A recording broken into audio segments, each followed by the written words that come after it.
ಮಗುವಿಗೆ ಖಂಡಿತ ಈ ಒಂದು ಬೇಬಿ ಫುಡ್ ರೆಸಿಪಿನ ಮಾಡಿಕೊಡಿ. ತುಂಬ ಇಷ್ಟಪಟ್ಟು ತಿನ್ನುತ್ತೆ. ಜೊತೆಗೆ ಮಗು ತೂಕ ಕೂಡ ಆರೋಗ್ಯಕರವಾಗಿ ಹೆಚ್ಚಾಗುತ್ತೆ. ನಾನಿಲ್ಲಿ ಮೊದಲನೇದಾಗಿ ತೊಗೊಂಡಿದ್ದೀನಿ ಕ್ಯಾರೆಟನ್ನು ತೊಗೊಂಡು ತೊಳೆದ್ಬಿಟ್ಟು ನಂತರ ಈ ರೀತಿ ಹಿಂಭಾಗವನ್ನು ತೆಗೆದು ಮುಂದೆ ಕೂಡ ಸ್ವಲ್ಪ ಕಟ್ ಮಾಡಿ ಈ ರೀತಿ ಸಿಪ್ಪೆನೆಲ್ಲ ತೆಗಿತಾ ಇದ್ದೀನಿ. ಮಕ್ಕಳಿಗೆ ಕ್ಯಾರೆಟನ್ನು ಬಳಸೋದ್ರಿಂದ ಕ್ಯಾರೆಟ್ನಲ್ಲಿ ಉತ್ತಮವಾದ ವಿಟಮಿನ್ಸ್ ಇರುತ್ತೆ. ಮಕ್ಕಳು ಕಣ್ಣಿಗೆ ಒಳ್ಳೆಯದು.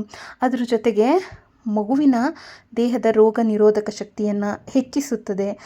ಮಗುವಿನ ಚರ್ಮ ಕಾಂತಿಯುತವಾಗಿರುತ್ತೆ. ನಮ್ಮ ಮಗು ಗ್ಲೋ ಬರಬೇಕು, ಸ್ಕಿನ್ನು ತುಂಬ ಚೆನ್ನಾಗಿ ಕಾಣಬೇಕು ಅಂತ ಆಸೆ ಪಡೋರು ಮಗುವಿನ ಬೇಬಿ ಫುಡ್ ರೆಸಿಪಿ ಮಾಡಬೇಕಾದ್ರೆ ಖಂಡಿತ ಕ್ಯಾರೆಟ್ ಪ್ಯೂರಿ ಮಾಡ್ಕೊಳ್ಳೋದು ಅಥವಾ ಯಾವುದೇ ಒಂದು ರೆಸಿಪಿ ಮಾಡಿದಾಗ ಕ್ಯಾರೆಟನ್ನು ಆ್ಯಡ್ ಮಾಡಿ. ಈಗ ನಾನು ಕ್ಯಾರೆಟನ್ನು ತೊಗೊಂಡು ತೊಳೆದು ಸಿಪ್ಪೆನ ತೆಗೆದು ತುರ್ಕೊಂಡಿದ್ದೀನಿ. ನಂತರ ಒಂದು ಬಟ್ಲನ್ನು ತೊಗೊಂಡಿದ್ದೀನಿ. 1 ಸ್ಪೂನ್ ಆಗೋಷ್ಟು ಮಸೂರು ಬೇಳೆನ ತೊಗೊಂಡಿದ್ದೀನಿ. ನಿಮ್ಮ ಹತ್ರ ಈ ಬೇಳೆ ಇಲ್ಲ ಅಂದರೆ ನೀವು ಮಾಮೂಲಿ ತೊಗರಿ ಬೇಳೆ ಬರುತ್ತಲ್ವ ಅದನ್ನೇ ತೊಗೊಳ್ಳಿ. ನಂತರ ಅದ್ರ ಜೊತೆಗೆ 1 ಸ್ಪೂನ್ ಆಗುವಷ್ಟು ಅಕ್ಕಿಯನ್ನು ತೊಗೊಂಡಿದ್ದೀನಿ. ಬೇಳೆ ಮತ್ತು ಅಕ್ಕಿ ಎರಡನ್ನೂ ಕ್ಲೀನಾಗಿ 2ರಿಂದ 3 ಬಾರಿ ತೊಳೆದು ಅದಕ್ಕೆ ಸ್ವಲ್ಪ ನೀರನ್ನು ಹಾಕಿ ನೆನೆಸಿಟ್ಟಿದ್ದೀನಿ. ಒಂದು 5ರಿಂದ 10 ನಿಮಿಷ ನೆನೆಸಿದ್ರೂ ಕೂಡ ಸಾಕಾಗುತ್ತೆ, ಅಥವಾ ಡೈರೆಕ್ಟಾಗಿ ಹಾಕಿ ಕೂಡ ಮಾಡ್ಬೋದು. ಈಗ ಸ್ಟವನ್ನು ಹಚ್ಚಿ ಕುಕ್ಕರನ್ನು ಕಾಯೋದಕ್ಕೆ ಅಂತೇಳಿಟ್ಟು ಸ್ವಲ್ಪ ತುಪ್ಪನ ಹಾಕ್ಕೊಂಡಿದ್ದೀನಿ. 1 ಸ್ಪೂನ್ ಆಗೋಷ್ಟು ತುಪ್ಪನ ಹಾಕೋಬೇಕಾಗುತ್ತೆ. ನಂತರ ಅದಕ್ಕೆ ಜೀರಿಗೆನ ಹಾಕಿದ್ದೀನಿ. ತುರ್ಕೊಂಡಿರೋಂಥ ಕ್ಯಾರೆಟನ್ನು ಹಾಕಿ ಚೆನ್ನಾಗಿ ತುಪ್ಪದಲ್ಲಿ ಒಂದು ಸ್ವಲ್ಪ ಹುರಿದಿದ್ದೀನಿ, ಮಿಕ್ಸ್ ಮಾಡಿದ್ದೀನಿ. ಇವಾಗ ನೆನೆಸಿಟ್ಕೊಂಡಿದ್ವಲ್ಲ ಅಕ್ಕಿ ಮತ್ತು ಬೇಳೆ, ಇದನ್ನು ಕ್ಲೀನಾಗಿ ತೊಳಿಬೇಕು, ನೆನೆಸಿಟ್ಟಿರಬೇಕು.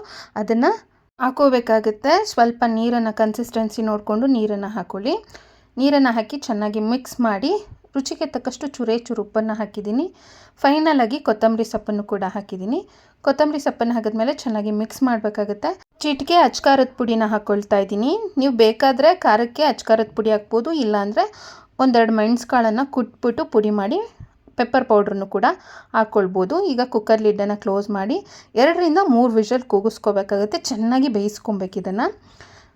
ಇವಾಗ ನೋಡಿ ಚೆನ್ನಾಗಿ ಇದು ಬೆಂದಿದೆ. ವಿಷಲ್ನ ತೆಗೆದು ತೋರಿಸ್ತಾ ಇದ್ದೀನಿ ಎಷ್ಟು ಚೆನ್ನಾಗಿ ಬೆಂದಿದೆ ಅಂತೇಳಿ ನೀವೇ ನೋಡ್ತಾ ಇರ್ಬೋದು. ಒಂದು ಸ್ಮ್ಯಾಶರ್ನ ತೊಗೊಂಡು ಈ ರೀತಿ ಚೆನ್ನಾಗಿ ಸ್ಮ್ಯಾಶ್ ಮಾಡ್ಕೋಬೇಕಾಗತ್ತೆ. ನೀವು ಅಗತ್ಯ ಇದೆ ಅಂತಂದರೆ ಸರ್ವ್ ಮಾಡಬೇಕಾದ್ರೂ ಕೂಡ ಸ್ವಲ್ಪ ತುಪ್ಪನೂ ಕೂಡ ಸೇರಿಸ್ಕೊಳ್ಬೋದು. ಇದನ್ನು ಚೆನ್ನಾಗಿ ಈ ಥರ ಸ್ಮ್ಯಾಶ್ ಮಾಡಿಕೊಂಡು ಮಸ್ತ್ಕೊಂಡು ಇವಾಗ ಸರ್ವಿಂಗ್ ಬೌಲಿಗೆ ಹಾಕ್ಕೊಳ್ತಾ ಇದ್ದೀನಿ. ಎಷ್ಟು ಚೆನ್ನಾಗಾಗಿದೆ ಕಿಚಡಿ ರೆಸಿಪಿ ಅಂತೇಳಿ ನೀವೇ ಇಲ್ಲಿ ನೋಡ್ಬೋದು. ಮಗುವಿನ ಆರೋಗ್ಯಕ್ಕೆ ತುಂಬಾ ಒಳ್ಳೆಯದು. ನಾವಿಲ್ಲಿ ಬೇಳೆ ಬಳಸಿದ್ದೀವಿ ಮತ್ತು ಅಕ್ಕಿ ಕೂಡ ಅಷ್ಟೇ.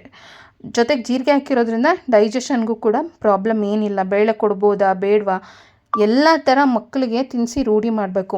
ನಾಳೆ ದಿನ ನಾವು ಮಗುಗೇನಾದ್ರು ತರಕಾರಿ ಏನಾದರೂ ಕೊಟ್ಟಾಗ ತಿನ್ನಲ್ಲ ಅಂದರೆ, ಯಾಕಂದರೆ ನಾವು ಮೊದಲಿಂದನೇ ಮಗುಗೆ ಯಾವುದನ್ನು ರೂಢಿ ಮಾಡಿಲ್ಲ, ಡೈರೆಕ್ಟಾಗಿ ಕೊಡ್ತೀವಿ. ಸ್ವಲ್ಪ ದೊಡ್ಡವರಾದಮೇಲೆ ಅಂತಂದರೆ ತಿನ್ನಲ್ಲ. ಕರಿಬೇವಿನ ಸೊಪ್ಪು ತರಕಾರಿ ಎಲ್ಲ ಕೂಡ ತಟ್ಟೆನಲ್ಲಿ ಸೈಡಲ್ಲಿರುತ್ತೆ. ಅದ್ರ ಬದಲಿಗೆ ಮೊದಲಿಂದಾನೇ ಮಕ್ಕಳಿಗೆ ಎಲ್ಲ ಥರ ಈ ಥರ ತರಕಾರಿ ಹಣ್ಣು ಎಲ್ಲ ರೂಢಿ ಮಾಡಿದರೆ ನೀವು ಖಂಡಿತ ಮಕ್ಕಳು ದೊಡ್ಡವರಾದಮೇಲೆ ಎಲ್ಲದನ್ನು ಕೂಡ ತಿಂತಾರೆ.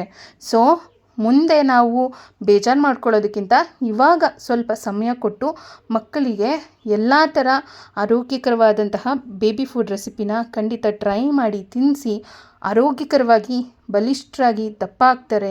ಏನಿದು ಪ್ರತಿಯೊಂದು ವಿಡಿಯೋದಲ್ಲೂ ಮಗು ದಪ್ಪ ಆಗೋದಕ್ಕೆ ಅಂತ ಹೇಳ್ತಾರೆ ಅಂತ ನೀವು ಅಂದ್ಕೊಳ್ಬಹುದು. ನೋಡಿ, ಮಕ್ಕಳು ದಪ್ಪ ಅಂತಂದರೆ ಆರೋಗ್ಯಕರವಾಗಿ ದಪ್ಪ ಆಗೋದು ಮುಖ್ಯ ಆಗುತ್ತೆ.